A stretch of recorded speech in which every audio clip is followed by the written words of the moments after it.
大家分享一下，我幾個月前發現咧，呢個我哋個身體咧，正如我都擺過上網啦，啲外國嘅文章都有顯示，我哋呢個盤骨咧同個牙骹咧係息息相關嘅，即係好似一對咁樣嘅。你呢個盤骨同呢個大轉子點樣歪咧？你塊面可能就會跟住點樣歪㗎啦。所以我哋有時大細面咧，就唔只係個頭同頸嘅問題，有時仲會關個盤骨同埋個股關節嘅，你就會令到你塊面呢一個位肥咗多肉㗎啦。咁啊，如果你呢一度邊啲肉緊啲咧，你分分鐘呢度塊面咧就會多肉啲㗎啦，係啦。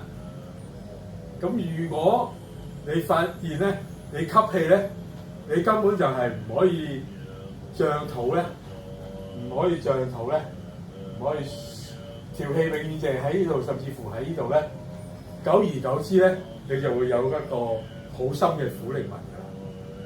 因為你條氣咧就落唔到去啦。咁個苦令紋咧，其實就同嗰個呢個肌肉咧就唔係好大關係嘅，係啦。有好多時咧就同呢一段咧就有關係啊。跟住慢慢影響到你塊面啦，係啦。咁啊，當然啦，其實就係一對一對咁樣，同影響住我哋塊面啦。咁啊，當然詳細嘅就要我哋留翻開班嗰陣時先講啊，得閒嗰陣先。而家淨係透露咁多睇俾大家聽先。咁都係啦，記住，如果你唔想個牙骹歪或者呢度大細面咧，就千祈唔好翹腳，或者呢度左搭得太勁咯。如果唔係你就會牙骹又歪又大細面。